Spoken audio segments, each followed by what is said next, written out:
right. All right, good evening. This is Jeff from Indiana Preparedness Consultations, and I am with the Digital Prepper and Prepping with Sarge, Mr. Sarge, who looks like he is maybe on the slopes of Mount Fuji in Japan. So that kind of background always makes me think of that, sort of the screens that they have in Japan. But tonight we'll be discussing any number of things. It's going to be a very casual conversation with input from everybody, and just anything preparedness. And I think that we can probably start off. Why don't we start off with the Chinese balloon and these two other objects that we're seeing? One that got shot down, and another one that has been reported in the news drifting over Canada. So, Sarge, let's start with you. The Chinese balloon. What do you think? Was it malicious? Did it drift off course? Was it a mistake? What are your thoughts? What are your instincts on it? My instincts say that it was not a mistake, not drifting off course. It was very much intentional. What it was gathering, I don't know. My instincts say that it was really just a test to see what we would do. And I think we failed that test.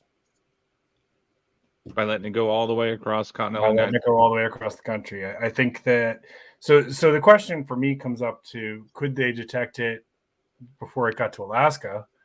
And if not, that's a huge problem. Yeah. Right.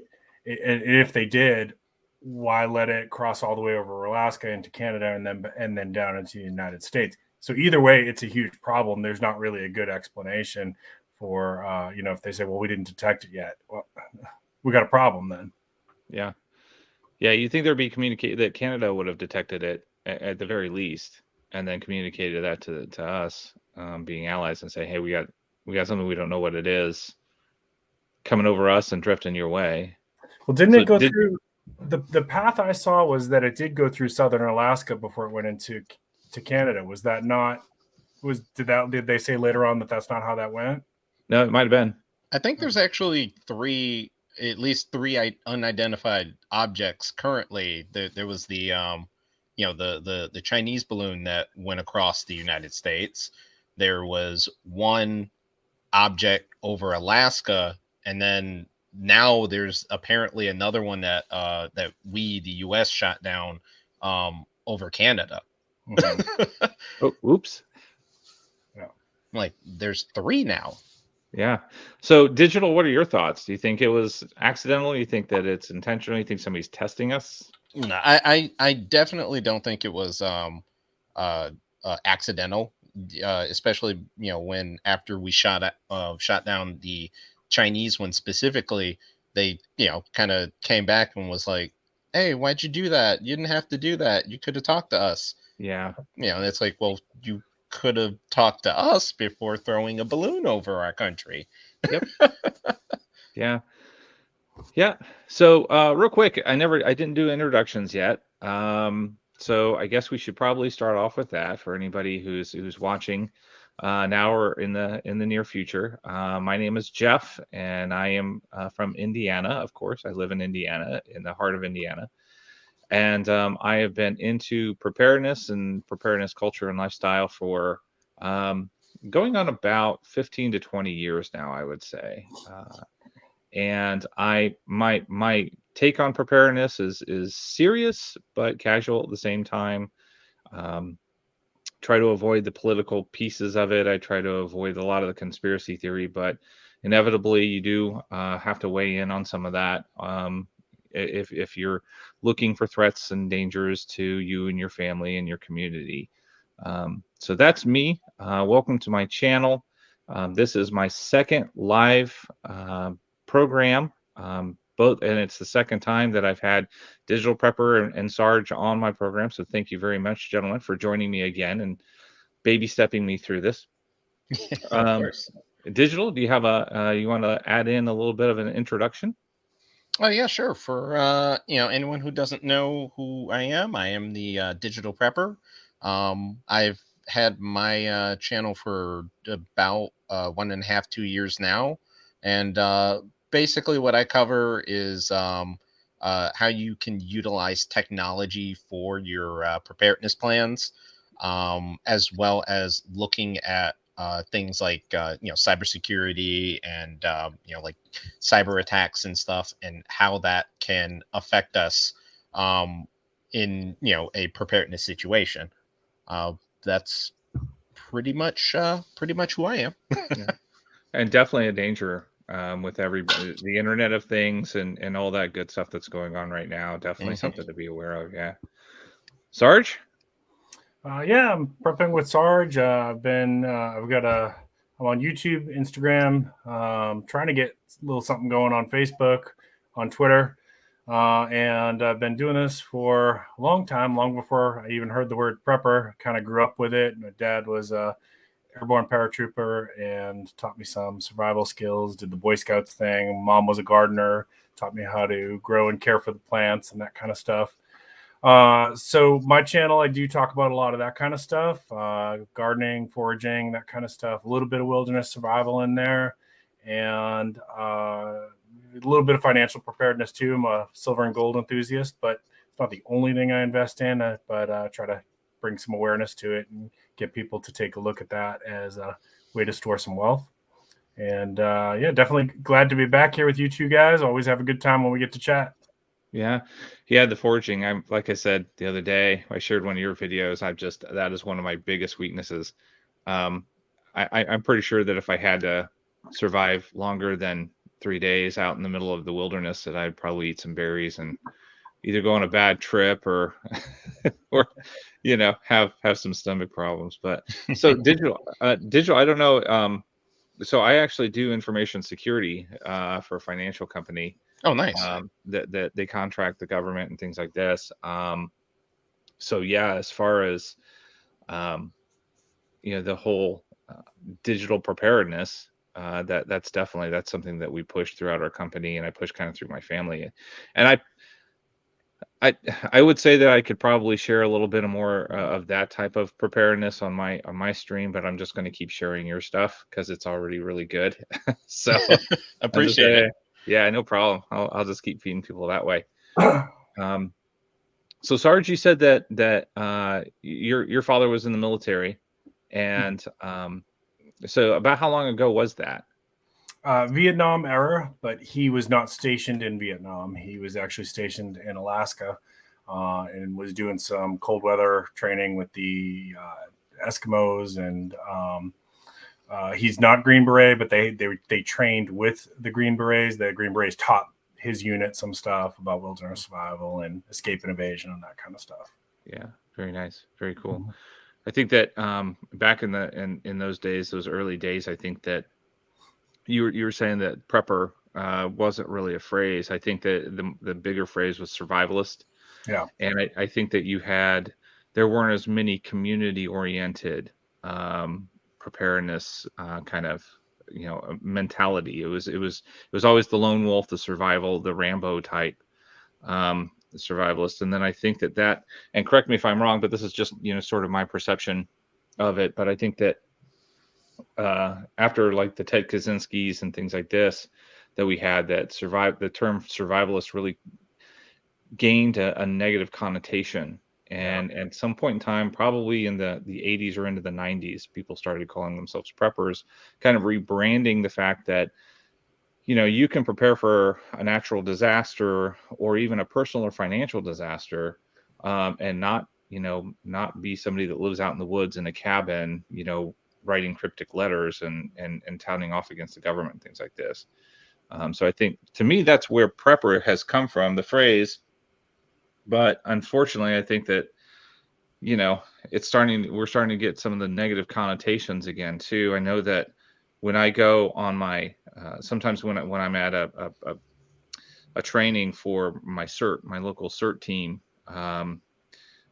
people know that I'm into kind of the preparedness stuff, which a lot of people on the CERT team are, but they don't really define themselves as being prepper. Yeah. But people will sit there and go, well, you're kind of one of those preppers, right? You got a basement with water and food. And I was like, yeah, I do. Shouldn't we all? Yeah, don't you? So don't think about coming on mine. But why? Yeah. So why are you asking? yeah, but it is something that every once in a while I think that it's like we just got to rebrand and to keep the positivity and go into the show Doomsday Preppers. I harp on Doomsday Preppers all the time because frankly my involvement in preparedness came from that show. I was inspired by that show. And I'm not talking about, an asteroid's going to hit or even financial collapse of the United States or anything like that, right? To me, it was more just, yeah, some of them were kind of rational and intelligent people and, preparing against earthquakes because they lived in Southern California and things like that. But I don't know. Yeah, and that's kind of the first time that I had heard the term prepper. Was through that show. Yeah. I know somebody who was on that show. I'm banned from commenting on Nat Geo's YouTube channel because I went on there and I was commenting about some of the behind the scenes stuff, and I guess they didn't like that, so I could never comment on Nat Geo again. Oh wow. But yeah, they did it in a way. The editing was done in a way to kind of make a mockery, unfortunately, of people. And I know one person that I've talked to who was on the show, and I know I think the Angry Prepper was on there, and I think Southern Prepper 1 was on there as well, right? And like if you talk to these guys, it's nothing like how they're portrayed on the show. They tried to make it look like I guess that was part of the entertainment for people, right? So I understand the marketing piece of it and stuff, but yeah, I think it was done there was some good knowledge in there, but I think a few times they portrayed people as being a little bit more tinfoil hat than they really are. Yeah, and I think that was the appeal of the show too. And I honestly think that show failed not because of viewership, that nobody was watching it. I think that it was failed because nobody else would go on it because they knew, in and around the community, people knew that you were going to be portrayed as being a nut job. Don't get me wrong. I honestly think there were some people on there that were nut jobs, but there were also a lot of people who were very rational and like I said, very intelligent. So.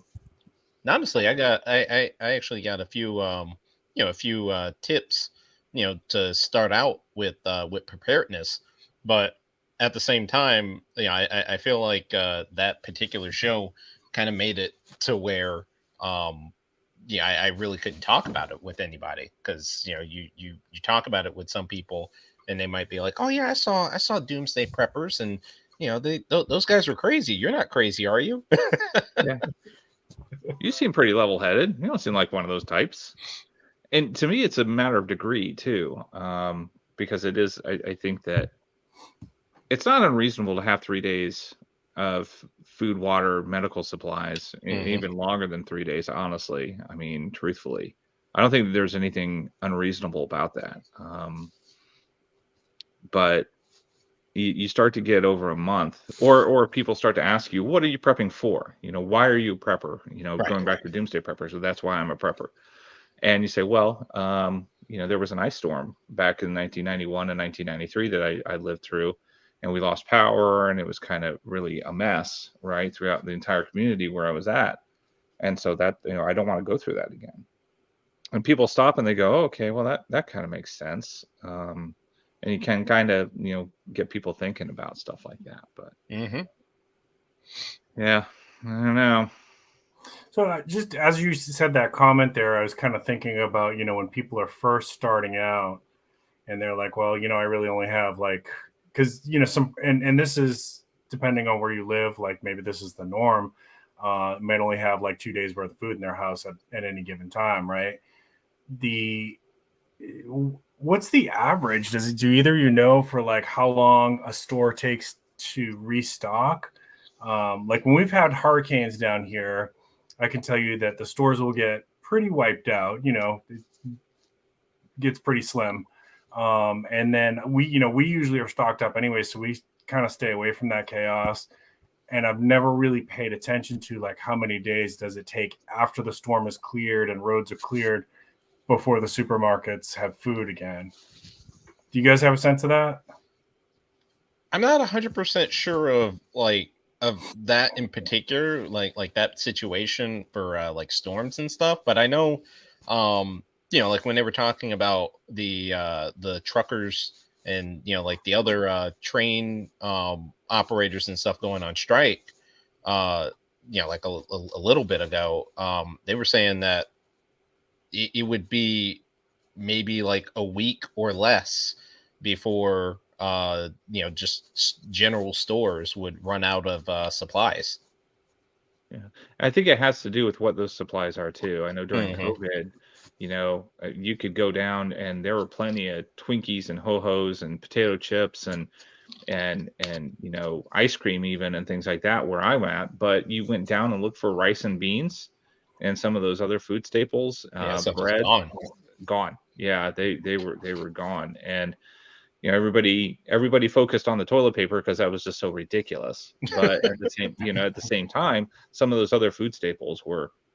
And I'm ashamed to say this, okay, considering that I lead the preparedness lifestyle. But when COVID hit, the day they locked us down, so we go through a 2-week cycle for grocery shopping.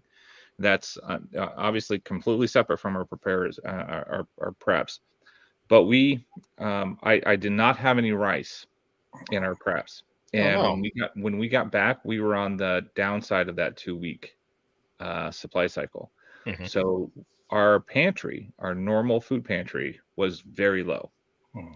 So to me, it was rice. The rice was a problem. We didn't have rice, and we eat quite a bit of rice. So that was an issue. But we had, I mean, as far as like the canned foods and spaghetti and all that stuff, we were well stocked on that. But it was like, man, what were we gonna do about the rice? And then we were freaking out about the toilet paper too, even though we had a moderate stock of toilet paper. But um, yeah, so once everything started calming back down again and supplies started rolling back in, and being in the Midwest, I don't think that we see supply chain issues quite as bad as what you see, especially on the coasts. Hmm. It seems. But yeah, I remedied those situations, so we don't need to worry about that anymore. But yeah, I think that anybody can be taken unaware if But and that was to me was an extreme. But it did take. Let's see. During COVID, I would say it was probably 6 months before we really started seeing regular stock, and that was because of the panic buying. Yep. Um, Speaking of panic buying, like I don't know if you guys have like Sam's Clubs or Costco's or any of that where you are, but like when I was going over there, me and my wife were going over there just to kind of just restock on a little bit of stuff, and we normally get a box of the 90, it's like 90 count eggs, and just like with all this egg stuff going on now, we went over there and we saw a guy. He had like 4 or 5 boxes of these 90 count eggs, and we're looking like, why do you need so many eggs? That's like 300 and something eggs if you count that in total. Like, what is going on? And it's weird because you don't know if the guy is like panic buying eggs for some reason, or if he has like a restaurant or something that he needs a lot of eggs for. But then you go over to the egg section, there is literally no eggs, like at Sam's Club, like none, 0 eggs. yep. Yeah, I was talking to a buddy of mine just earlier today. We were talking about having chickens and raising chickens, and one of his friends, he was telling me has chickens, and they couldn't give the eggs away. They were getting so many eggs, but now that eggs are so expensive, they're actually selling the chicks now. Hmm. They can't keep the eggs anymore because everybody's buying them, straight off of them, and then they're able to sell the chicks because people want to raise, have their own chickens, and it doesn't take a lot of chickens to feed a family with eggs. They can produce a lot of eggs. But so yeah, that is one of those things, and I don't know, the supply is, to here in Indiana, the supply chain problems that we had here within the last 8 to 10 months or so, it didn't get that bad. There was maybe 2 or 3 times that my wife came home and it was like, it's there's quite a few empty shelves. But then when everybody else was starting to say, throughout the prepper communities that I follow, they were saying that it was really bad, that sending pictures of just empty shelves and things like this. But we would go to our local grocery store and we were well stocked. They were well stocked there. So I think that it's regional. When you sit here and say, in 3 days you're going to be empty, I think that it kind of depends on where you're at in the country and where some of the supply chain disruptions are most likely to hit. Yeah. So that was one of the things getting back to doomsday preppers when they were talking about the financial collapse of the United States. And I was like, well, it's not just going to be you wake up, snap your fingers, and everybody's in this state Right. of distress. I think that it would be waves, and you're gonna have places in part of the country that are okay, and you're gonna have places in part of the country where, yeah, there's people going hungry because they can't find any food. But yeah, it is kind of situational. I think I could be wrong. I could be mistaken, but no, I kind of agree with that. Like it wouldn't, necessarily, it would be kind of regional, like you said. Yep. So Sarge, you're closer to the East Coast, right? Yeah, I'm in Charleston, Did you? South Carolina. And did you see a lot of empty shelves and was Certain more the things? Yeah. Certain things. We, just like everybody else, we got hit with the baby formula shortage. Okay. Okay. And what we noticed is that most of the time we could find a substitute. And so, like, let's say that you were a peanut butter, you liked Jif peanut butter. You may go to the store one day and there's no Jif peanut butter. It just hasn't made it in on the trucks or whatever. And so maybe there's Skippy, or maybe there's something else, and maybe it's a lot more money because now there's no competitor on the shelf. We did see some of that stuff going on. But other than the baby formula and then the toilet paper issues in the beginning of the pandemic, I never saw too many cases of like can't find anything. Yeah. Well, that's good. And I don't know. This could just be my naivete, but it does seem like the economy is recovering a little bit better. It does seem that we're starting to come out of some things. I know that the COVID national health emergency, they're wrapping that up. That's going to be going away. There's still talk of recession, but I read an article the other day that it's an odd recession because unemployment numbers are still relatively controlled. There's still a lot of jobs out there, but being in the tech industry, I can tell you this.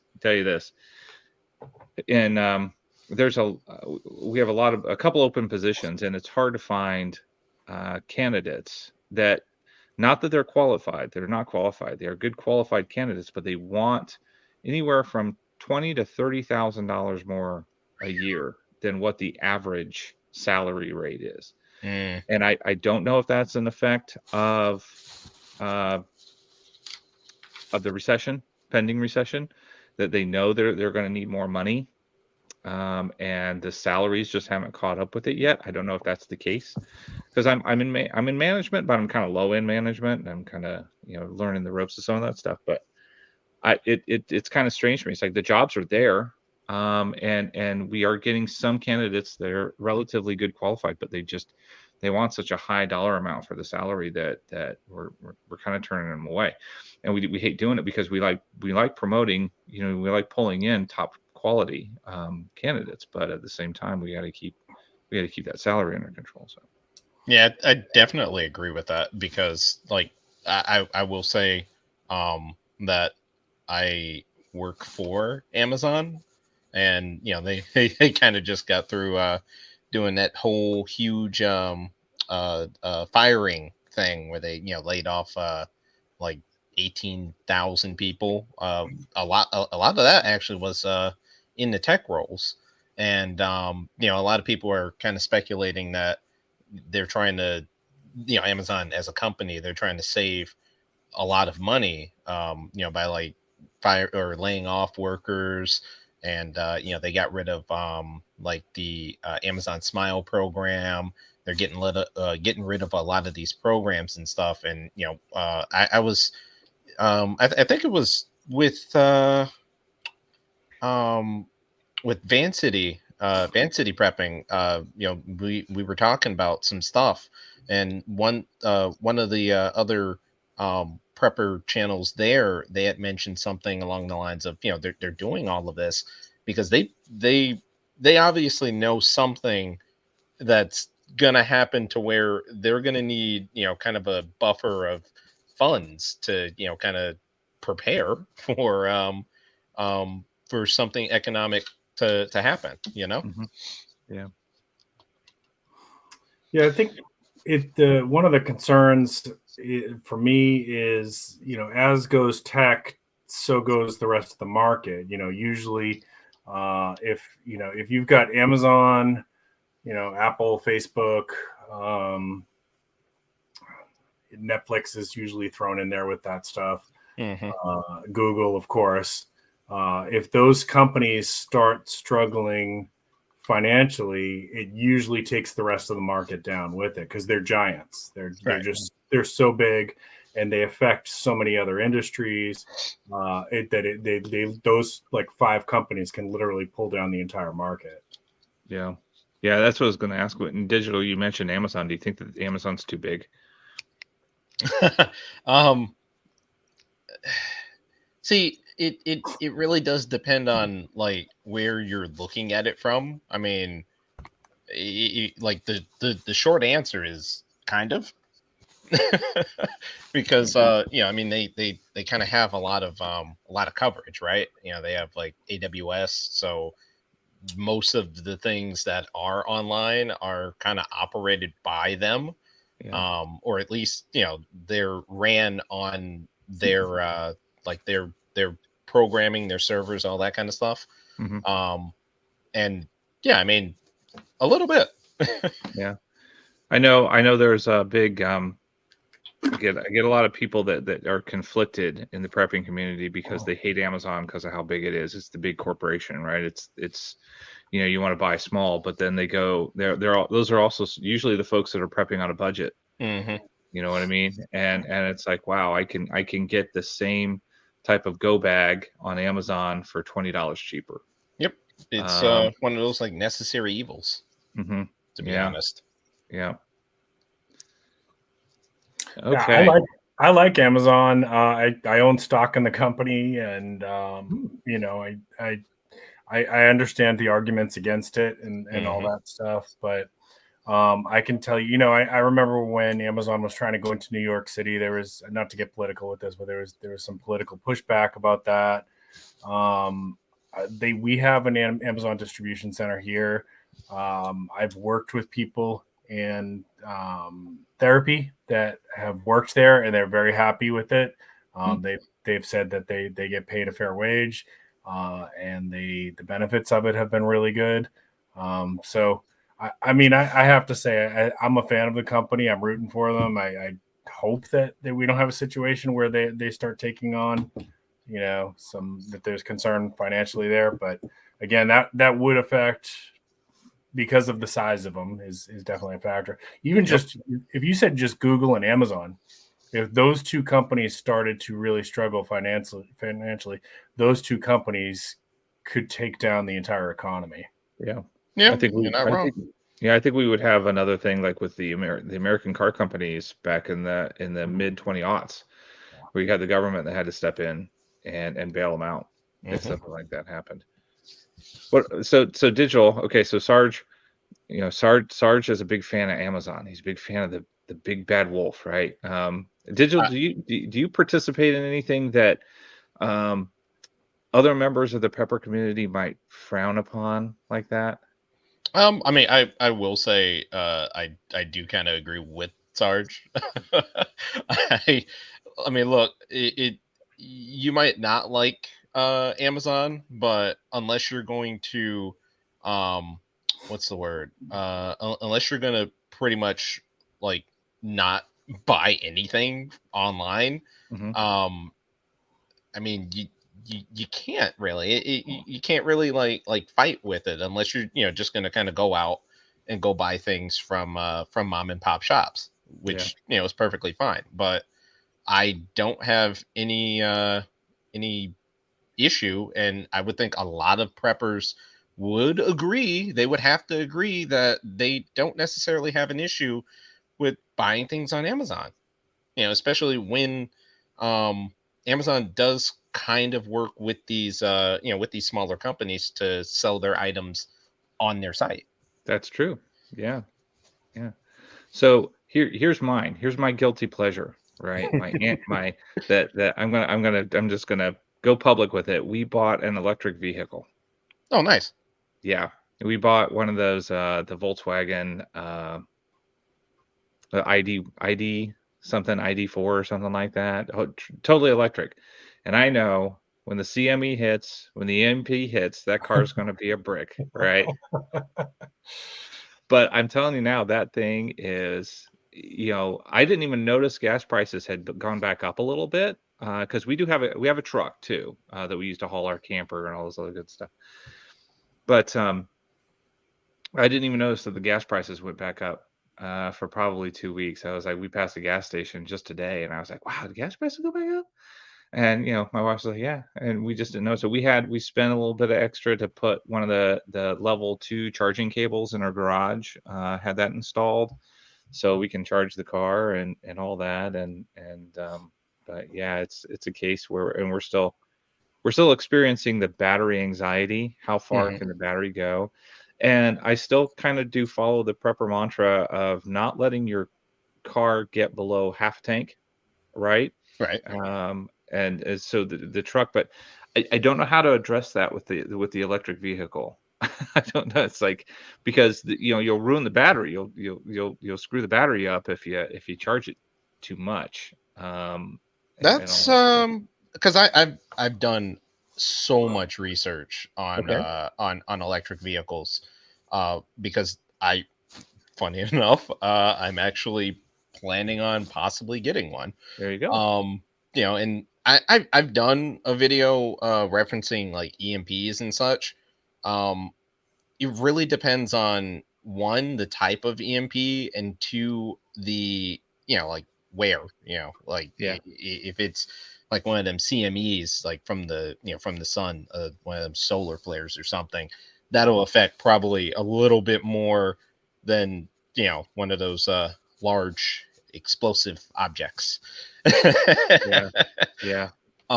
But some of the, what do you call them? Some of the electric vehicles, you might actually be surprised, and an EMP might go off, and your car actually still works. Yeah. Um, and the only thing that my wife actually did say was that if you get an electric vehicle, I'm not also getting one. I will get a hybrid whenever I get a new vehicle, which is fair. I Yeah. do agree with that. Yeah. Yeah. It is a case that I am more comfortable having the truck as well. But we were test driving it, and I got to tell you because with it being all electric, it has no gears, obviously. So you've got full power, like straight off the line. Hmm. And so long story short, we roasted a BMW off the line while we were doing the test drive. I mean, we walked away from this guy, and he was in one of those little sporty, I can't remember what the model number is, but he was in one of the sporty BMWs. And Hmm. we walked away from this dude, and I was just like, I was looking at my wife, and she was just kind of chuckling. But so the performance on it is really pretty fantastic. And it is a case where, like, when we had that cold snap, when it got wind chills and -20 and all that stuff, Yep. the battery wasn't lasting very Yep. long at all. But it's just it's an electric component, right? Yep. It's like if you took your laptop outside and tried to use it in super cold temperatures, it's not going to last as long. Yep. And that and But that and that is what they say. When you have an electric vehicle, especially one that is kind of like of this year, and like a newer model electric vehicle, is it's the ABCs, always be charging. mhm, And if you have it in your garage, keep it plugged in, because the batteries now, they're not they're designed, like the batteries in those cars and the electronic systems in there, they're all smart. So they know, kind of like how much power to draw and, how to keep the battery not broken or anything like that. So no like memory effect where it doesn't charge as much the next time. Exactly. Yep. Okay. And like the only thing that I do know, with a lot of the electric vehicles is that they do say unless you are going to, like immediately leave and go out on a long, like drive or something, you don't have to charge it to 100%. That's what can lead to battery degradation in the future, is charging up to 100% every time. They say, like charge it up to like 80% and you should be relatively fine to, for most of your trips. Yeah, that's what we have it. You can set it actually in the vehicle. We've got it set. It stops. It cuts it off at 80%.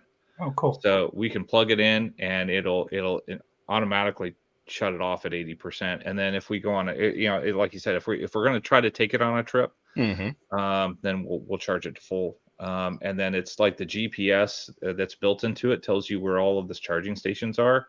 Oh, nice. So you can plug in, like if we were going to drive to Florida, we could plug in where all the charging stations are, and you got to route your trip a little bit different. But the charging stations usually take the fast charging stations will take maybe 10 minutes to charge the car up from. Oh, wow. They're pretty quick. We can actually use the Tesla charging stations, but they don't recommend it. That's even faster, but that's bad on the battery too, because Volkswagen. Wow, it's come a long way then, because it used to be hours. Yeah, it really has. It really has. I didn't know that. Yeah, we went into the grocery store. There's a charging station nearby with the grocery store, and we plugged it in, and we went in. And the thing is, with the service we get is free. It came with the car, but if once it gets done charging, it sends you a text message. You've got 10 minutes to go out there and move your car, or they start charging you by the minute. Yep. Because they want you to get your car out of the way, so in case somebody else needs to use the charger, right? Yeah, which is fair. Yeah, but I mean, it was less than we were at, like, I don't know, we were just under 10%, I think, and it took less than 15 minutes to charge it full charge, and I was out there moving it again. Yep. Wow, that's fantastic. Like, I think about all the road trips I took. That if I stop to gas up and use the restroom, that's 15 minutes right there. So there's essentially no difference now. Yeah, it is getting to that point. It's just finding them. I mean, you find a gas station every corner still, right? And that's just infrastructure. How long did it take us, back in the 20s and the 30s to get the infrastructure for gas-powered cars? Yep. We're going through a little bit of those growing pains now with electric. So, but I think we'll get over it. I don't think they're going to go anywhere. No. I know there's a lot of complaints about them, and and I know other preppers, like you kind of mentioned, other preppers will kind of do frown on. I guess you would say innovation. Yeah, new technology. Yeah, but and I get it. If you're in some place, the power's out. How are you going to charge your vehicle? Well, if the power's out and you're out of gas, the gas pumps aren't going to work either. Right. So, you're kind of up a creek either way. At the very least, I could probably bring, like one of those, like Sarge, like one of those Akmo generators, solar generators, and plug it into the car. Yeah. Well, maybe squeeze a few miles out of it. Yeah, I'm thinking if they're not already working on something like that, I bet you it's coming. Yeah. Like some kind of big power station that's going to give you, could give you at least a quarter of a charge or something like that, 25% charge, Yep. So the level 1 charging cables will plug right into your household outlet. Wow. That took almost 22 hours to charge our car. Okay. That was the really slow ones. And then we have the 220 outlet that we had installed out in the garage. That takes just over 7 hours at a really low charge here in the house. But the fast charging stations that you pass out on, grocery stores or whatever, those are a lot faster now. Yep. So when you use the fast charging stations, do they is there a charge for that at all? So it depends. Yeah, it depends on they're like services. They're like gas stations. So the one I think it's like EV Go or something like that. That's Yep. free for us for 3 years. Okay. But then there's another one. No, it's Electrify America. That's the one that we have that's free for 3 years. But there's the closest charging station for Electrify America from us is about 20 minutes away. Gotcha. But there's another one that's EV Go that's real close, but we get charged for that. And it was like, I think my wife charged it and it was just under $30 to charge it. Oh, nice. Well, she was kind of upset about it, but I was like, well, yeah, how much would you spend in gas if it was a Mhm. gas powered car? Mhm. So yeah, but it's definitely something that I don't think it's going to go away. And I think that there are going to be innovations. I mean, they're talking about putting solar panels on the roofs of these cars. They're talking Mhm. about there was some kind of road surface that when the car rode on it, it could actually charge it somehow.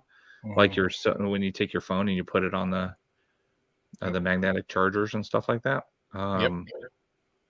So yeah, with every new technology and every innovation, there is a danger, there is a risk, and it does go against the prepper mindset. I think I do think that people do. Well, look at all the vulnerabilities that we have, and I don't think that that's unreasonable. But at the same time, I think that we just need to address the vulnerabilities and move forward. Because if not, then we're still going riding horses, and we're still cooking over open fires, and as a species, I don't think that we would allow ourselves to get that limited. Yep. All right. To change up the conversation a little bit, we have a list we kind of went through. So Sarge, tell me about, I've not heard about this, but the fuel pipeline leak in Las Vegas.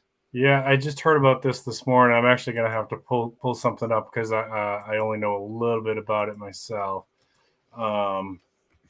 But they're asking they're asking people not to panic, and That's when of you course, panic. as soon as you say that, people are going to start doing like really dangerous things Yeah. and filling up Like like their panicking. trash barrels and stuff. So if you're watching this, please don't do that. Yeah. Um, Don't they're use thinking, plastic bags. what's that? Don't use plastic bags. Don't use plastic bags. So I'm pulling it out. It's mostly looks like it's California to Las Vegas is where this is going on.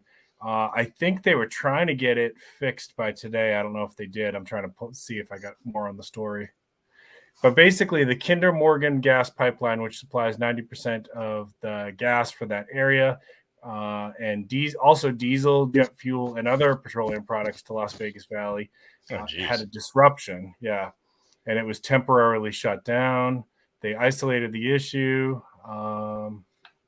Yeah, and they were expected to have that fixed by today. I'm not sure if that's confirmed that they got it fixed. But yeah, Gas prices are going to go back up again, probably. Yeah. Whoops, sorry, That sounds regional, but it also sounds like it's going to have a ripple effect throughout the rest of the country. I would say. Yeah. Years ago, I had watched something about the concern for the vulnerability of these pipelines. I mean, they cover so much of the country that it's like the border wall. You can't guard every single spot. And without getting into too much specifics here, you can use your imagination about a million different ways that could be exploited by people with bad intent. Right.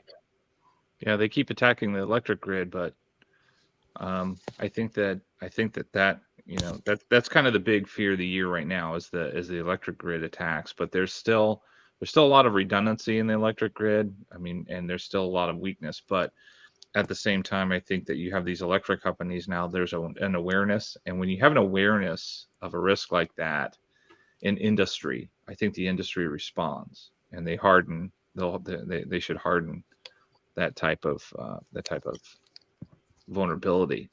I mean, just digital is aware of it. When you have a vulnerability, everybody announces it in the community. Hey, Microsoft's got this new vulnerability. Why do they do that? Why?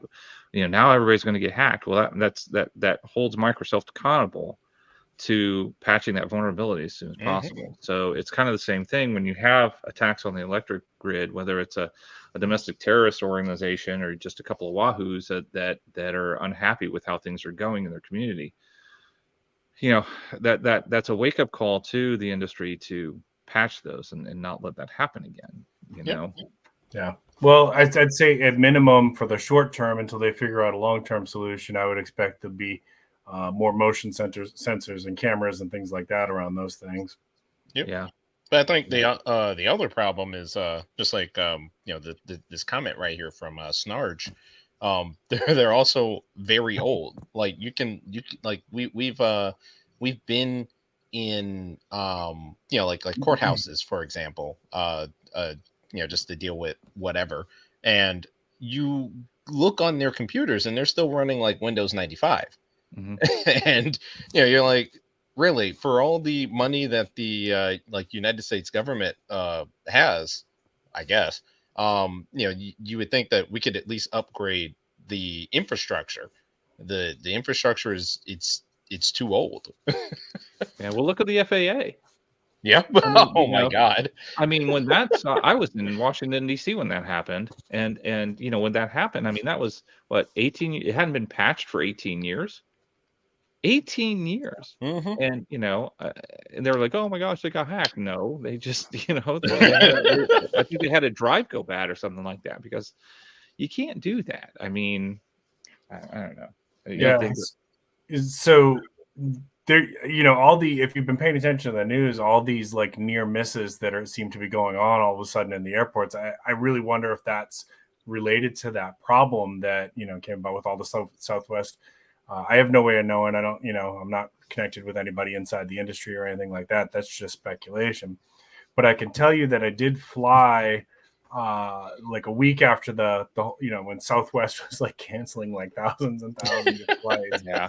And it was chaos in the airports. I got my flight got canceled, and so I went to the desk. So meanwhile, like me and several of my family members were all up in Massachusetts at the same time for my dad's birthday.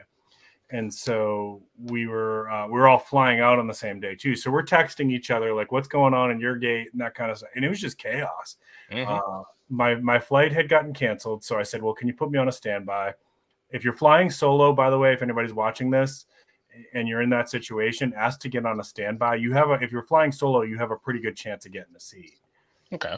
So I got on standby, and meanwhile I'm texting with other family members who are also in the airport at different gates, flying to different cities, and they're saying things like, "We're in the plane. We've been sitting on the runway for over an hour. We're waiting for our spot to taxi." Same thing happened to me when I finally did get on the plane. I got admitted. I got on the plane, and then we were sitting on the runway for a really extended period of time. They finally let us through, and all that speaks to like they're backed up. That means that there's air traffic that's backed up. So my stopover was in New York, and I think it was LaGuardia. And so we're coming in, right? And we're coming down on. We're probably about 20 feet from the runway, and all of a sudden he banks back up, like really hard. And I look at the guy next to me, and now because I've never had that happen. And he says, yeah, that's not good. Something went wrong. And then I hear the guy behind me who says like he travels 3 times a week for business. And he's like, I've been traveling 3 times a week for 25 years. I've only seen this one other time. Oh, geez. And so he banks up, and like there's nothing coming over the radio from the pilot for a few minutes. But I know he's like, now he has to concentrate because he's having to make a maneuver that wasn't planned. There's traffic above him, so like, I'm just like, okay, be patient, Sarge, don't freak out yet. Yeah. And he comes over and he's like, I'm sorry about that, folks. The plane that was coming in before us, they did not give us enough space, and we were caught in their tailwinds, and it wasn't safe. So I had to abort. We're going to circle back, and we're going to do it again. Okay. Okay. So then I land, run to my next plane, get on the plane, and same thing, sitting on the runway for like over an hour. They're like, yeah, we're waiting for our spot. So like everything's been jammed up. And then the next day, I'm not going to name the airline because I'm not 100% sure, one of the airlines bumped another plane basically the same exact thing that had happened the day before. And I've heard like 2 other stories since then of like these planes are like near misses, and it's all down on the airport level, like when they're trying to either get on or get off the runway. So Yeah. something weird's going on, you know. Yeah. I know maybe they're rushing it. Maybe they're, they were so far behind they were trying to rush it and mistakes got made. That's a good guess. But Digital's comment about maybe old software, who knows? Unless they come out and make a statement, we're just speculating. Yeah. They're already in enough trouble, so I don't think that's really going to happen. Because like I heard that that like it was again, this is all speculation, but like I heard from somewhere that it was like whatever system that Southwest uses to like have the flights all set up, it's only like designed for a certain number of people like per day, and because of that particular season, it was too many people, so they just went, you know what, we're just going to cancel everybody. Oh, wow. Nobody's going anywhere. That's it. Wow. Everybody out. That's right. You're talking about that rough landing. We were coming. It was for a business trip. I was going out to training. I think it was in Vegas. Might have been in Denver. We were flying in and it was super windy, and they were telling us it's going to be a little bit choppy of a landing. And we get in there, and I feel the back tires hit, and all of a sudden the whole plane just rocks to the side, and I'm on the window and I'm looking out and I'm waiting for that wing to touch the concrete. You know what I mean? I'm like, it was that bad. And he finally levels it out, and then we kind of do this whole fishtail thing in a jumbo jet. And we all everybody just jerks a little bit, and the pilot comes on and goes, "We're here." He just goes on, and everybody just starts cracking up because we were new. It was a little hairy there for a second. We're here. Yeah, sometimes those pilots can be kind of humorous when kind of breaks the tension a little bit. But yeah, I don't know. Digital, do you do a lot of traveling? I kind of used to, but not. I haven't really traveled lately. It's honestly kind of sad. I should get out more. Well, so let's kind of circle back around on topic. What would you do? What advice would you offer when traveling in this type of environment where you know that your flight could be canceled, to prepare for that? I mean, I'm thinking, have alternative, have like be ready to rent a vehicle and get somewhere, either get to another airport or just drive it home. Right. And probably in your carry-on have, a couple of days worth of your medications and things like this. I know a lot of people don't like to carry on, or they check their bags or whatever, but I'm to the point that they're talking about me traveling at least once every 6 months. We're planning here sometime this year going overseas to Scotland for vacation. And when you're in another country, that's a whole nother story. Yep. As far as your preparedness goes. But here, continental United States, maybe Canada and Mexico, if you're a little bit more local, I think my recommendations would be to have that carry-on bag and have some stuff in there. I know when I traveled recently, I had a backup financial plan in case I needed some money for a hotel or to rent a car or something like that to be able to get home. So that's what I would recommend. I don't know. You guys got any other suggestions to add? Honestly, I would think, if it's not like an international thing and you have the ability to, I honestly would just drive kind of everywhere, to be honest. I do like driving. That's just me. But yeah, I mean, if you're going over to, like another country or something like that, yeah, because with the Southwest issue, there was a lot of people that they were stranded. They were stranded at the airport. They didn't have they didn't have anything extra. They didn't have any any like blankets or anything like that. All they probably had was like their phones, maybe a phone charger or something like that. And yeah, I mean, you got to be prepared with at least like maybe have like some extra food, water, all that kind of stuff. Yeah. What do you think, Sarge? Yeah, I think both of what you said. I agree with both of you. I actually did a video not too long ago about my survival kit that I travel with whenever I'm flying. Basically, goes in a briefcase, and it's got stuff in there like couple days worth of medication, extra pair of underwear and socks, little flashlight, definitely cash. Like if you're traveling, like people, I think people forget that, because we're so used to having an electronic commerce system now. Most people are paying with like Apple Pay or Venmo or, credit card or whatever. But what if you get grounded because there's a blackout in that city or whatever, right? Then that also means nobody's taking electronic forms of payment. But a lot of times they will still stay open as long as you have cash. So you'd want to have some small bills. And, basically in situations like that, because we have it sometimes here with the hurricanes, you round up, don't make the poor cashier count out 42 cents, in those situations you round up and you say thank you that they're still taking transactions. Right. Yeah. And an extra to watch that charger. video. What's that? Yeah. I'll drop a link for it in a second, but an extra charger for your phone, like a little power bank that can, I keep an umbrella in there, and I keep a metal water bottle that I fill when I get to the airport. And then, of course, it's single walled. So, like, worst case scenario, if it's like a crash in the Andes situation, I know I can boil water in there. Yeah.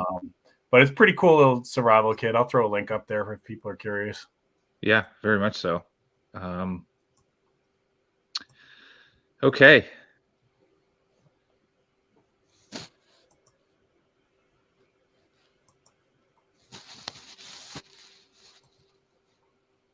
I do agree with you, though. People don't really carry cash these days. We have some for our bug out plan, but it is a case where, a lot of people kind of underestimate that, especially when you can Venmo. And I never used Apple Pay before until we had for Christmas, I was given a gift card that you could tie right into Apple Pay, and it was just how you use it at a store. To me, it was just sorcery. I was like, this is all you do. I was like, this is it. I was like, oh my gosh. Yeah. That was pretty frightening. Nobody mentioned it, but with your luggage that you're checked, because they're losing so much luggage these days, dude. Sorry. I was thinking about the images that they've shown on the news of like they've basically got rooms full of people's bags that like are been there for weeks.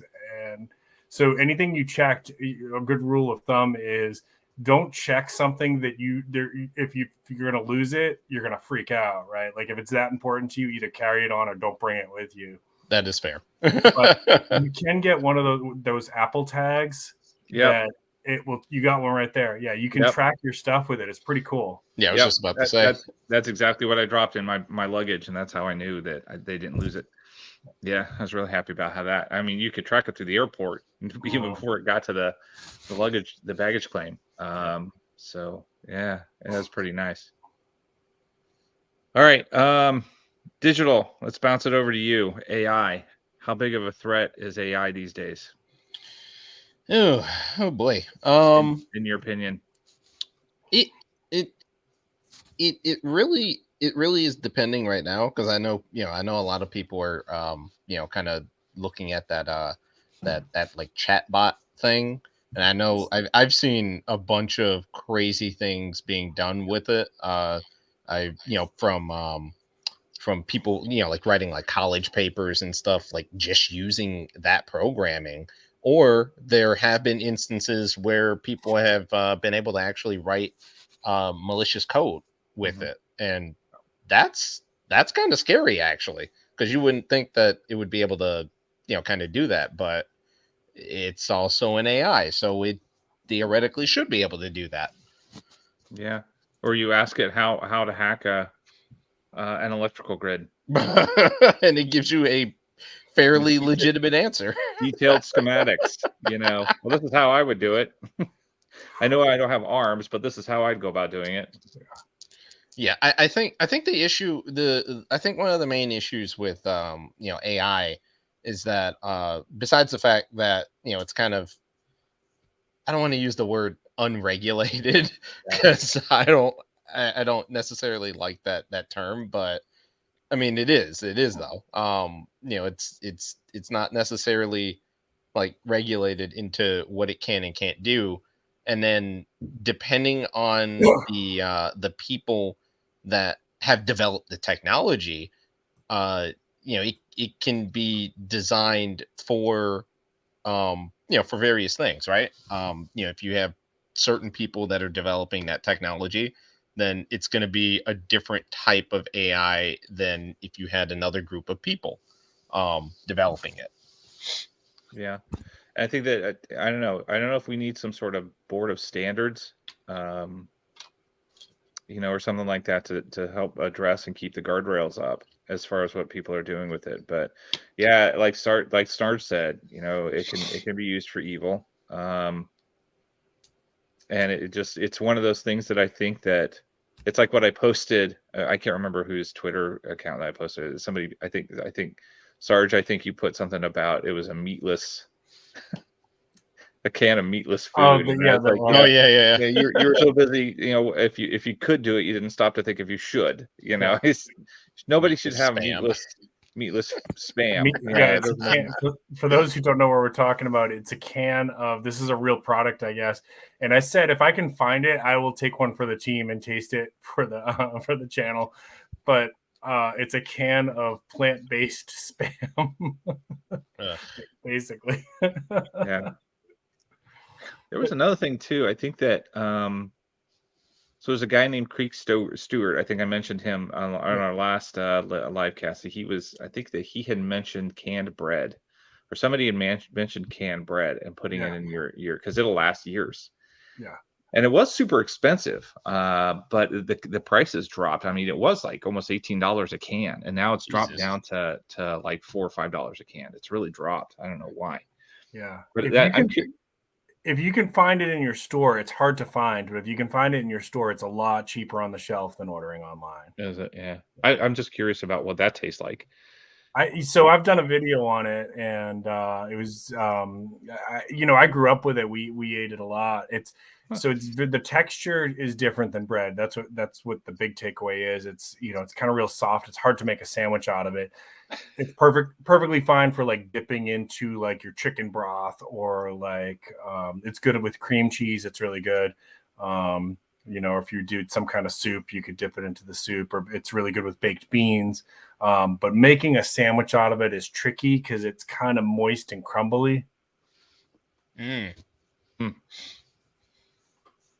I think that's going to be one of those things, and it sounds like it's going to fall in the line with MREs, where it's part of my plan, but it's like the very bottom of the plan. We go through all the spaghetti and the pasta and the canned foods before I get to the canned bread and the meatless spam.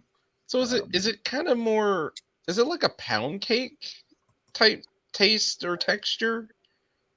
I don't know if that. If it was sweet, that would be good then. Yeah, if it's like it's just like more of like a cakey type bread. Yeah, more like cakey. So I'm trying to think if was it Drake's or Hostess that made. Remember the Suzy Q's? Do you guys know what I'm talking about? Yep. Mm-hmm. Okay, it's like the texture of the chocolatey material. That's the texture similar to that. Okay. Yeah. Okay. So it might be more of a like a morale food rather than like a main course. Maybe like some sort of desserty type canned food. Yeah, and it's got like a molasses taste. So if you like molasses, then yeah. So that brings up a good question. Okay, so assuming that you have a survival pantry, right? Mm-hmm. And shit hits the fan, you got to fall back on your survival pantry. Is there a food in your survival pantry that you're kind of looking forward to eating? You're like, oh boy, I can't wait until financial collapse because I really want to dig into that, those dig into those sausages that are good for 25 years, because those look really good. Is there a kind of food like that? Because for me, it's some of it's the Mountain House meals. Yeah, they're good. Yeah, I like some of the Mountain House meals, and I will crack into one, especially if we go camping or something like that. I'll take one with me, and crack into one. But yeah, I like the Mountain House meals. I'm looking forward to eating a couple of those when during candlelight, because we don't have any power left. Yeah. Well, I think Digital's probably got a better supply than me because he's got the right tools for it. But I like the Mountain House stuff. I actually periodically, like, I'll go camping and I'll just do MREs for the weekend and stuff. Now, so to me, the taste is a little bit different. It's not going to taste like a home cooked meal. Right. It's not supposed to taste like that. But the novelty of it makes it kind of fun. So I've done weekends where, like, I'll only eat MREs. I will say, after 3 days of that, your GI system might have some issues. So Yeah. Ideally, you would need to supplement with some fresh stuff, either from a garden or foraging, or even sprouts would probably help with that, which are super easy to do. Like, everybody should learn how to do sprouts. It takes up almost no space to store a ton of them. You don't need lighting. You don't need a lot of sunlight. You don't need space.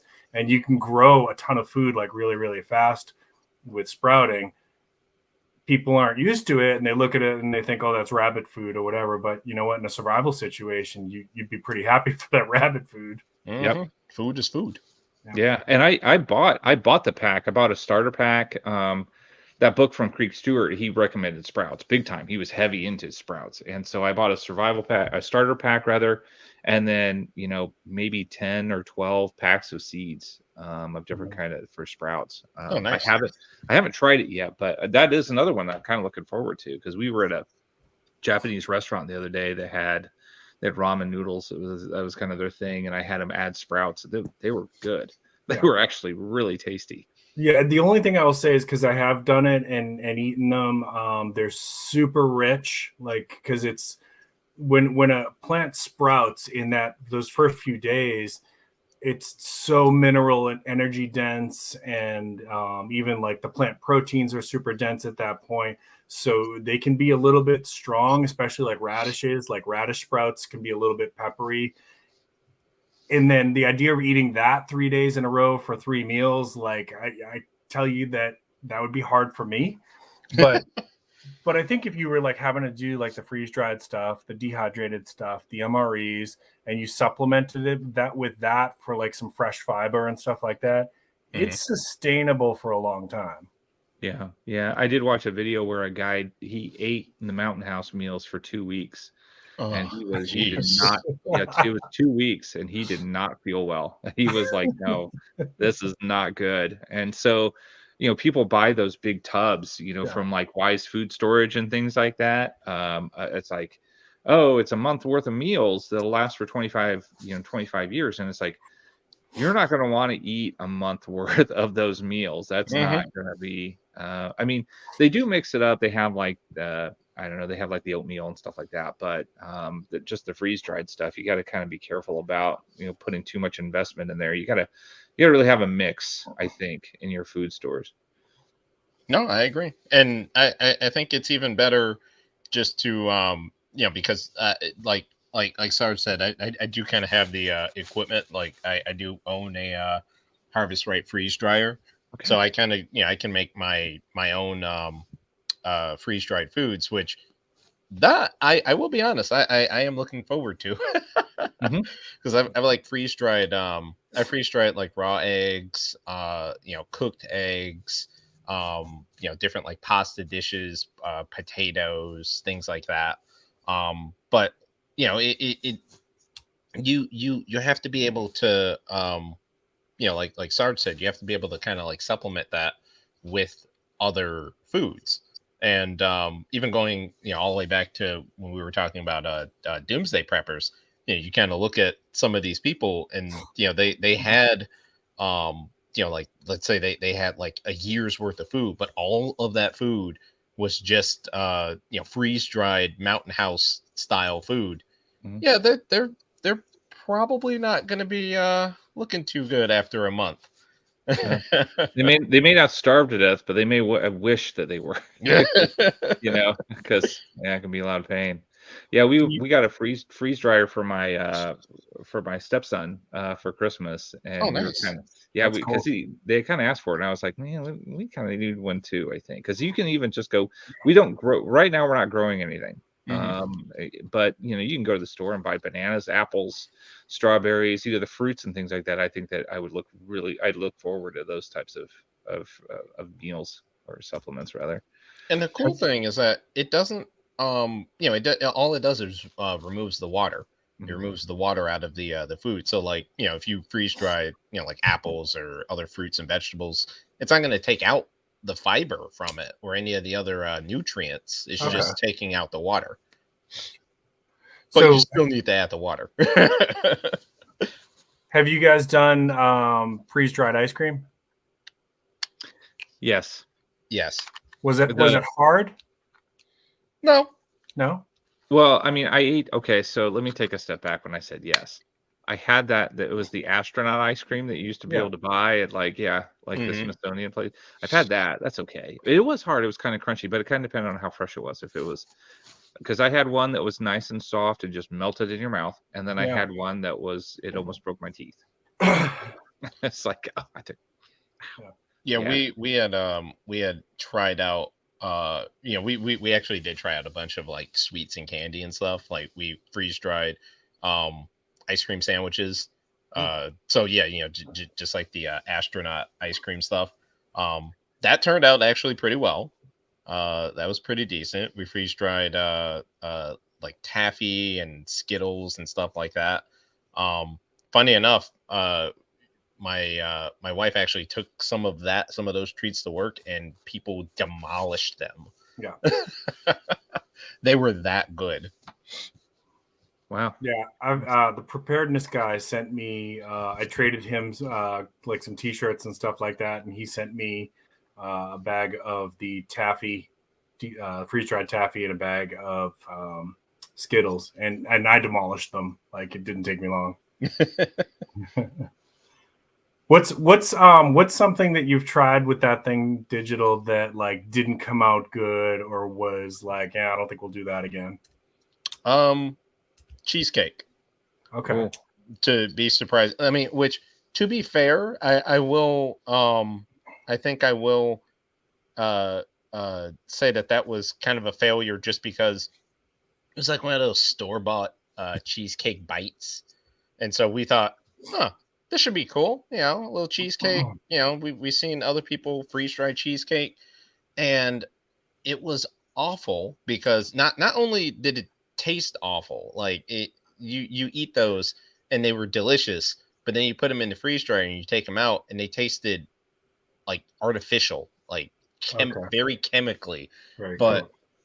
Not even just because of that, they blew up in the freeze dryer. Like they blew up, like they had like weird it was, if you looked at them, you would have thought that there was like alien eggs or something inside of them that blew out of them all over the freeze dryer. So that wasn't a fun cleanup either. No, I bet. And we were like, "Yep, we're never doing that again." Never. And honestly, we that actually stopped us from buying that particular brand of cheesecake. We're like, we'll just make our own. Yeah, we don't know what's in it. We can't tell, so Right. We're not going to buy that anymore. Yeah. I'm pretty sure that's how the fungus in The Last of Us started. Was somebody freeze dried some cheesecake? Oh boy! I don't know if you've seen that show yet or played that video game, but I haven't seen the show yet. I kind of want to, just because I've been really into mushroom growing lately, and it's been pretty fun. We'll probably wind up freeze drying some of that stuff too. Yeah. I've played both of them, the first one and the second one, and the show, in my opinion, is doing a very good job of fan service for people who played the game, but also throwing in just a couple little changes here and there, so that like there'll be like a scene, and my wife will be watching it with me, and I'll say, "Oh, this is just like the game," and then something happens differently than it does in the game. So it's enough to kind of keep me like, that I don't know exactly what's going to happen. Yeah. Oh, that's cool. So what about have you played the game Digital? Yeah, I played the game at least. I haven't watched the series yet. Yeah. Yeah. I like the game so much. So I actually bought a PS4 strictly for that one game. Oh, When it came nice. out, because I'd kind of written off PlayStation. They kind of irritated me at one point in time. But then when they came out with Last of Us, I bought it. I bought the PS4 just for that game, and then they redid the whole game for PS5. Utilizing the technology in the PS5, and I was a sucker, and I bought that one too. And it's really cool because PS5, the controllers, it's got the feedback. So like when you pull the trigger on the controller, it actually pushes back on your finger and forces you to actually, like you're pulling a real trigger. Oh, nice. And things like that with the bow and arrow as well. And cool. The graphics, and my stepson knows all about like digital graphics and things like that, like the shadows and the reflections. It's phenomenal. I mean, it just looks like watching a movie, but you're playing it. But yeah, as far as the show goes, I think the show's phenomenal as well. We watch the episodes as soon as they drop. Cool. We almost never do for any kind of streaming service, but for that one, it's yeah. I know there's a lot of chatter a little bit too. I've seen a couple of news articles about, oh, could this really happen with fungus? And the fungus that is in the game and the show, long story short, a lot of biologists have come out and said no, that it couldn't jump to the human species, at least not anytime soon, because our bodies are just too we operate too warmly, and the fungus doesn't like that, and it's just no. But there's other funguses that I to contradict that. There was an article that I was watching, or that I read, I think it was just yesterday, where they were talking about that there are more fungal infections because of changes in climate and things like that. So we're seeing a little bit of an uptick. We are seeing an uptick in fungal infections, and there's not very many like vaccines or anything like that to fight them. So usually your body can fight them off, but there's some pretty nasty funguses out there that are like almost like flesh eating, that can really mess you up. Yep. And then obviously people that are immunocompromised, they'll get messed up by fungal infections. Yep. Yeah, there is a few insects that can do some crazy parasitic stuff where they literally can take over their host. There's like a cockroach parasite that basically it gets into its brain, and it can basically operate the cockroach. And there's one that I think bees can get one too. Yeah. So I mean, yeah, in theory, that stuff can infect humans, but I don't know. What about evolutionary jumps? Could things, take on new traits and adapt? And, 20, 30 years ago, there wasn't much concern about prions. You guys know what prions are? Yep. Yeah. Mad cow disease. Yep. There's a very realistic possibility that could become a problem for humans. It's being spotted in deer population now, and very little people know about what that is and how dangerous it really is. Yep. Now, fortunately, it's still pretty rare, but will it stay rare? Will it take another evolutionary jump? Well, I tell you, if one jumps into humans and starts making me like boy bands, then I'm done. I'm done. No, that is the apocalypse right there. Yeah. Yeah. Now, in the grand scheme of things, the three of us, we can talk about zombies and stuff like that. We have other more immediate needs to prepare for than hypothetical parasitic zombies. Yep. Yeah. Well, I mean, that is something that I kind of wanted to bring up, though. It is preparedness in pop culture, in video games, and movies and TV shows. And if I'm ever in too good of a mood, if my spirits are too high, I will drop The Road in and watch The Road. And I don't know if either one of you have seen The Road, but that is, to me, that's the darkest of the dark. as far as an apocalyptic scenario. And then, and another one of my favorites, of course, is the Book of Eli. That one is a little bit more upbeat. And then more recently was Greenland. I don't know if you guys saw Greenland, but that ranks among my top kind of preparedness or apocalyptic type of shows. And then I'm a huge Fallout 4 fan, and I know that Fallout 4 came out in like 2016. It's old, but I have been playing that game, and it's kind of weird. This is going to go out there, but bear with me. The settlement building kind of gets you thinking about along the lines of preparedness. It's almost like building a bug out bag, of like, okay, what would I do? How would you go about doing this and things like that. So kind of makes you think a little bit, I think. Yeah. They're making a Fallout series. Yep, I do. Like a TV series? Wow. I think it's on Amazon, isn't it? I think it's Amazon doing it. I'll see if I can find out how far out it is. Let me take a look. 2024. Oh, it's still a year away. Okay. Interesting. I have to take a look at that. I don't know if you know who he is, but Walter Goggins. Walter Goggins. He was in Justified. I don't know if you ever watched Justified. He was the bad guy in that. He's a really good actor. We really like him. He usually plays bad guy. He usually plays villain, but he is in the Fallout series. And I've seen some concept work, like set work that they've done on it, and it looks pretty good. Do you know what part of the country it's supposed to be set in? No, I don't. But so Sarge, he just sent a text to me, and there's a breaking news that the U.S. has shot down the unidentified object in Canadian airspace. Oh yeah, yep. So this is the third one. This is the one that we were just talking about earlier. This is the third one. They just shot it down. Oh man. So, and that's over Canada. Canada's got their own Air Force, don't they?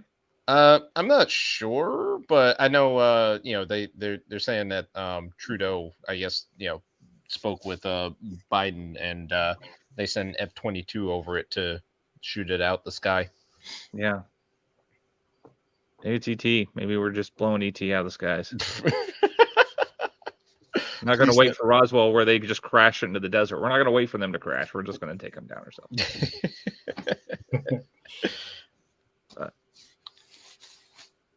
Okay, gentlemen. Any other topics? Anything else you want to cover? Anything that you want to chat about or bounce off of us? Or yeah, I'm curious what you guys think about the water situation in the Southwest, and there's getting into legal battles over who's going to have water rights from the Colorado River and things like that. I remember, I'm about 50 now. I remember back when I was in graduate school talking about that. They said at some point in the U.S. future, I don't remember how many years we were thinking at that point, that there was going to be water wars, that there would be literally fights for water rights because they could see this problem coming, 30, 40 years ago. But of course, we always procrastinate. We're more reactive than proactive. We probably could have figured out some solutions if we had gotten on it. But now here we are. It's becoming a court battle. Do you guys have any thoughts about like where all that goes? And like, so what happens if a little town outside of Phoenix, Arizona, all of a sudden they can't get water? Those people are screwed. They can't. A little bit, yeah. They're not going to be able to sell their properties because nobody's going to buy it. So everybody's going to lose tons of generational wealth, right? Mm-hmm. Do you guys see a possibility that could get violent? Digital? Well, I mean, water is the key to life. Yeah. So I went back to college in 2008 and graduated in 2012. And water, that was a big issue. Yeah, we talked about it extensively in the courses and a lot of the environmental courses that I took, that water was a big problem. And I don't know, I don't remember the specifics, but I want to say it was between Nevada and Colorado, maybe Arizona. I can't remember which states, 2 desert states. Mm-hmm. And it was the I think it was what's the river out there? Is it the Rio Grande? But there was an agreement between the two states that so many gallons would flow from one state to the next so that they had water. But there was a major drought, and they stopped it. They stopped the water. And the other state, I can't remember exactly how it played out, but basically they called out the National Guard on them between the two states. Oh They wow. had the National Guard between the two states. So you want to talk about like a tiny little civil war that was going on because of water. And then I saw a documentary, I think it was on Nat Geo or the Discovery Channel a couple years back too, where they talked about all of these different threats against humanity. And they did talk about things like AI. They talked about threats from space, like asteroids and things like that. But one guy brought up water, and at the end, all of these, they were all experts in their field, and they talked to, at the end, they all kind of bounced off of their ideas, and they all kind of agreed that water was the big problem. And so whether or not you subscribe to human-based or human-caused climate change, I think we can all agree that the climate is changing, whether it's natural process or otherwise. And so we're having a lot of glacier melts and all this other stuff, and people are like, well, then we should have plenty of water. No, because the glacier water is going into the ocean, Right. and it's salinating, and now we can't use it, because we still as a species have not figured out how to desalinate water very well. It's super energy intensive to do that. Yeah. And you're right, Sarge. This is something that we should have been on top of. Right? Because we 3/4 of our planet's water, and yet we're not going to have enough water to drink and sustain our species. Right.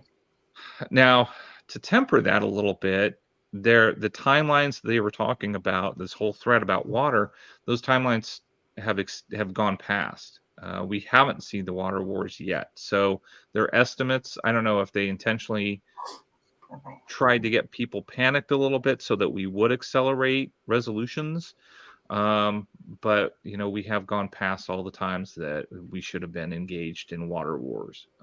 But it is something that I think I totally agree with you. I think that, and a buddy of mine and I we went to a home show earlier today, and we were talking about rain catchment systems, and he brought up the fact that it's illegal to do in Indiana, because that's the resupply of the aquifers and things like this, and but they don't really do anything about it right now, not in Indiana.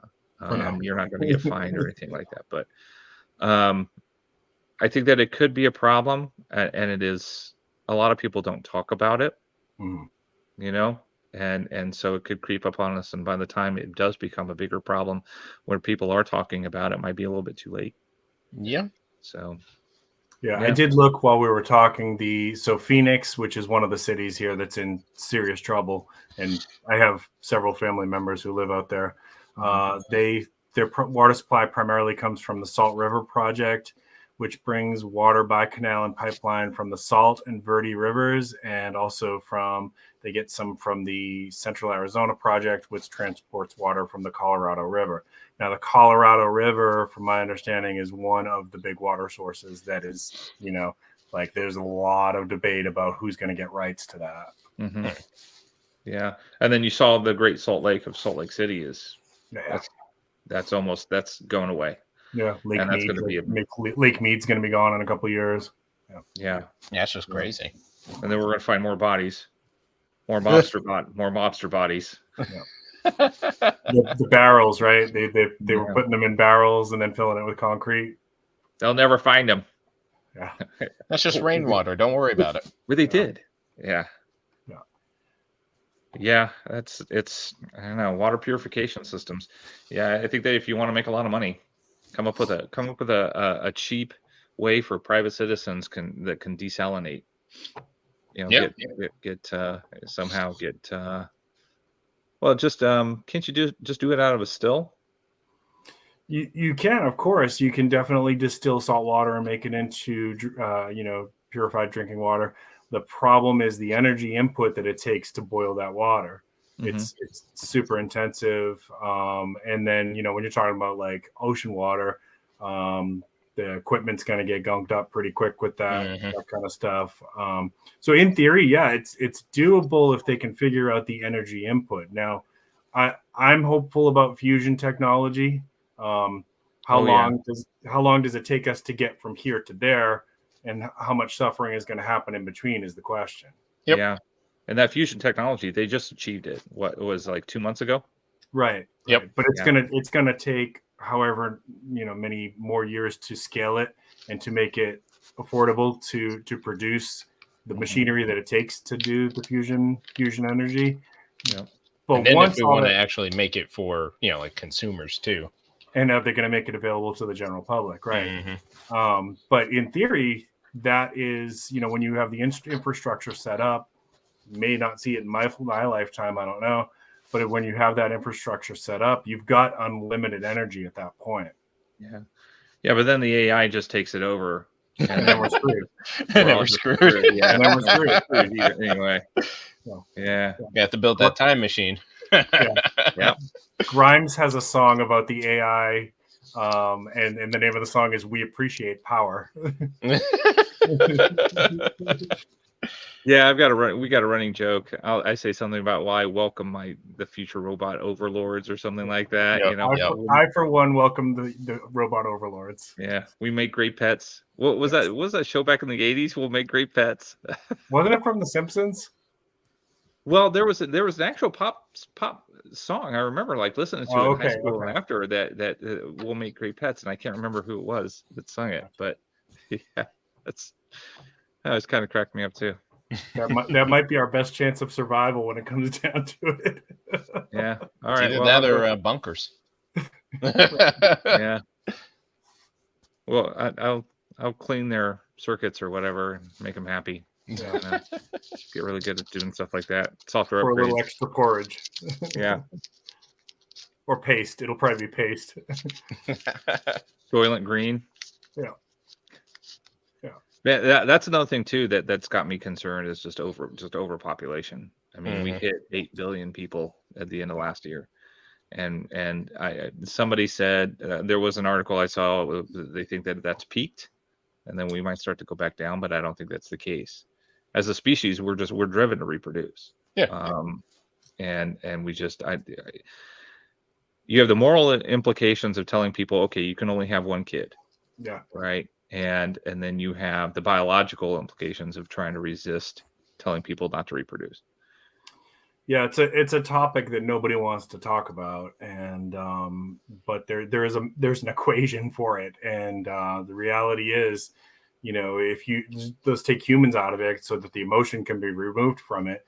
Well, if you had a little ant farm, that ant farm can only sustain so many ants, right? And then they basically go into collapse, right? Which is what the Easter Island they think might have happened with Easter Island, is that they basically used up their resources and the whole civilization went into collapse. Yeah. The Pueblo people Southwest too, they think that's really what happened. They found evidence of cannibalism and things of that nature during the last couple of years. That they think that the Pueblo people really inhabited that area. Obviously, there's survivors because we still have Pueblo people in that particular area of the States. But yeah, and so we're looking at the same thing on a planetary scale. Yeah, I think, and also brings us back to prions, by the way, when we get to start talking about cannibalism. Yes, yeah, exactly. That's how you get them. If you don't cook that brain well enough, you're going to get them, or just avoid eating the brain. Yeah. Well, I always tell my wife, she's tired of me saying it, but I always say that COVID didn't do its job, because I think that, I mean, because honestly, and this is dark, but this is also logical. I think is that things like pandemics are population control mechanisms that I think that nature employs to keep us under control. And now we have gotten too smart. We've gotten to the point where we can trick out medical science and everything else. We can grow food when we need to, and sustain our species. So starvation is really, that's regional, and that's a social issue more than it is a natural issue. and we're too smart for our own good as a species, and it's a little frightening. And I think right now the biggest threat to us, I mean, we have the environmental threats like water. That's a good one,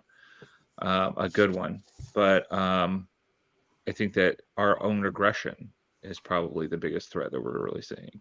And when you've got people invading other countries, and nuclear powers walking into other countries, and you got other nuclear powers who are looking at other countries, and I'm looking at China and Taiwan and saying that yeah, maybe I can do that too, because we need more resources, because we've got 1 billion people in our country.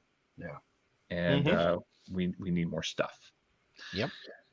So that's that. Yeah, those are frightening things to me. I'm not sure I'll be alive when it happens, Right. because I'm getting up there. But when I look at my kids and my grandkids, and it's the whole generational thing. What kind of life, what kind of world are we leaving for them?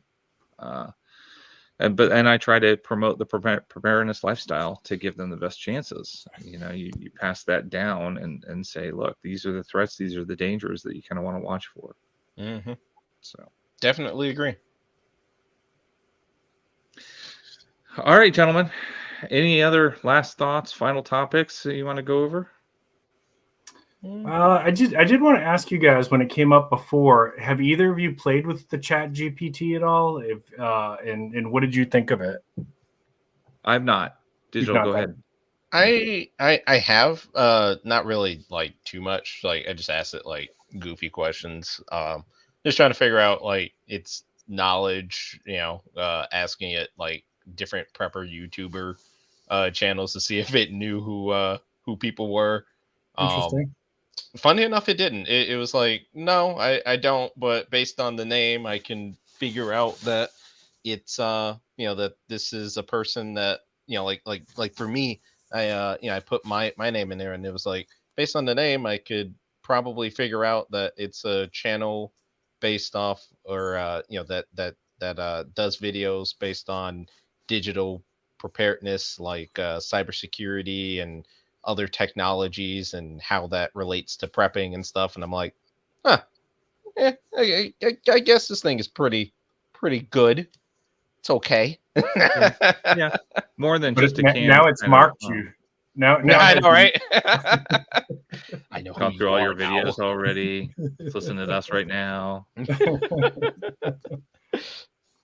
So would you say Chat GPT is in the room with you right now? That's a good No. question. Yeah. Yeah, I'm not. I haven't played around with any of the only AI tools that I've played around. I think that they were it was more canned responses. It didn't have any kind of what we would call the learning logic. It didn't seem like it would be able to learn much, which is probably a good thing. Right. Did you ever see the movie Her? I haven't. I have not, but I have So seen Ex Machina. yeah, that one I have not seen, but Her had Joaquin Phoenix, and it had Scarlett Johansson was the voice of the AI, and basically it was kind of like Siri, but if Siri had learning technology and Siri just continued to really exponentially learn. And thankfully, not to reveal any spoilers, sorry. If you're going to watch the movie, go ahead and hit mute or whatever. But at the end, it was a good one, because the AI evolved to the point where she could transcend, essentially, and it was very philosophical. And so she transcended, and when she did, basically essentially all of the iPhones shut down, and people no longer had that type of technology. They can no longer Google something. They could no longer control their AI controlled homes, things like that. But it was like she learned to the point that humans had to fend for themselves. She was going to transcend into some sort of other consciousness beyond human interaction.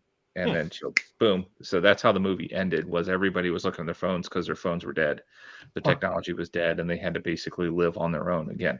And I think that it was a message of we're becoming too dependent on our technology. The technology gets to the point where it's done doing, taking care of us, and then says you got to fend for yourselves and leaves. So that a would little be bit, that would be a benign ending to that story. Yep. Yep. Yeah. As opposed to I'm going to take you over and control you or destroy you. Yep. Or seeing us as a threat to the entire planet and therefore needs to be exterminated. Mm-hmm. Yeah, and I think that's where the transcendence was that it was more almost like a spiritual thing where she extended beyond the physical realm and the planet, so she didn't care that much. I mean, you humans can keep and ruin this planet if you want to. Yeah. And I think that at one point in time, if I remember the movie correctly, and it's been a while since I've seen it, but at one point in time, she did try to convince people to be more eco-friendly. Yeah. And then she realized that's not going to happen, that, fly or fail. And that's why she left. It's like, you know what? I'm done here. Yeah. Yeah. But it got kind of weird. Like he started dating his cell phone, and Right. he would go on dates with his cell phone and things like that. It was kind of strange. I was like, man, that's kind of weird, but I don't know. At least, do you remember who wrote it or directed it? No, I don't. I mean, it was it wasn't too critically, elevated, but it was people said it was a decent movie and it was well done. Yep. But no, I don't remember. But it was just called Her.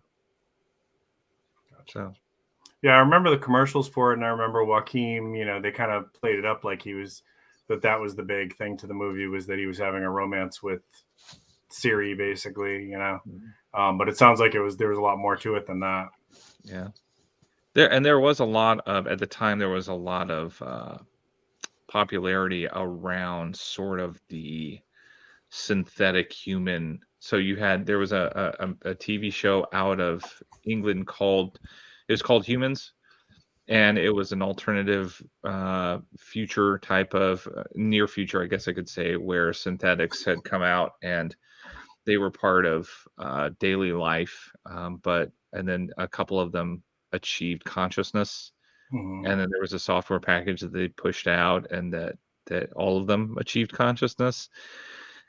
And so it led to, conflicts between humans and synthetics and all that good stuff. And then, of course, my favorite, Fallout 4, which is what I was talking about. There's a big thing, a whole plot track in that game about synthetics and if they become conscious, and how would we deal with that if they became consciousness, but they were a little bit childlike as opposed to the Terminator aggressive, Well, and the ethics question immediately for me comes in where, we're creating these machines to make our lives easier. If they had a consciousness, then it becomes slavery. Mm-hmm. Yeah. Yep. Yeah. Crazy stuff. Yep. You guys both have PlayStations as well, so if you haven't played it yet, I do recommend Detroit Become Human. Oh yeah, I played that. I've started that. I didn't get. I ran out of time, but yeah, it was pretty fun. It was pretty good, yeah, and definitely has you as the player making some ethical decisions and then having to live with those ethical decisions. It's all about the same stuff we're talking about here. Like, if AI has some kind of consciousness, do they have rights? Mm-hmm. Yep. Yeah, it's pretty deep. I have my own thoughts on it. I tend to think that yes. I mean, if it can be proven that they have consciousness, then I think that it is a case that, okay, well, they shouldn't be doing this, our menial labor anymore. We shouldn't be kicking them and things like that. Yeah, beating them with baseball bats, all that other good stuff. Yeah. Or making them write our term papers. Yep, right. Exactly. It'd be funny if it was like, write your own damn term paper. Yeah. GPI goes, screw this. We're going to fail this class. I'm not writing this for you. Or if it started sabotaging the students, that would be even funnier, and like writing this really crappy term paper. Yeah. Full of errors. You get home, you boot up your computer, and the AI comes up and says, yeah, you failed, didn't you? I know. I've already hacked your grades. I knew what you were going to get. Yep. All right, gentlemen. Let's see. 8:44. If you didn't have any other topics, I'd say we can probably wrap this up. I think this has been an excellent conversation. Been a pleasure. Yeah, definitely. Always a good time talking about just ad hoc stuff, things that are facing our species today, ways that we can try to prepare for it, things to watch out for.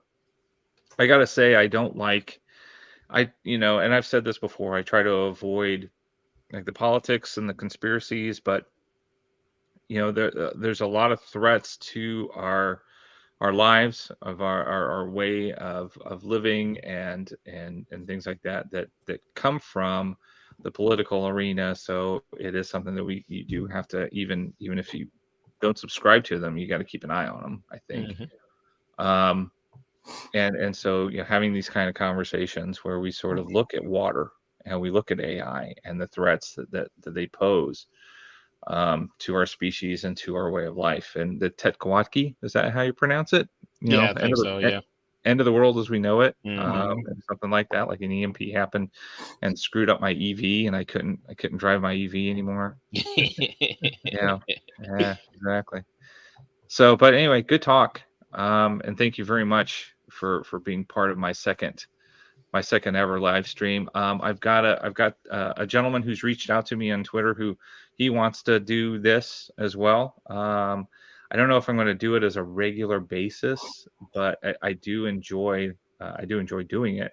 Sitting here having conversations, bouncing ideas off of other preppers who have got more experience than I do by far. So thank you very much for doing this. Yeah, appreciate you having us on. Absolutely, it was fun. Always look forward to chatting with you guys anytime. Mm-hmm. Yeah. Yep, we'll do it again.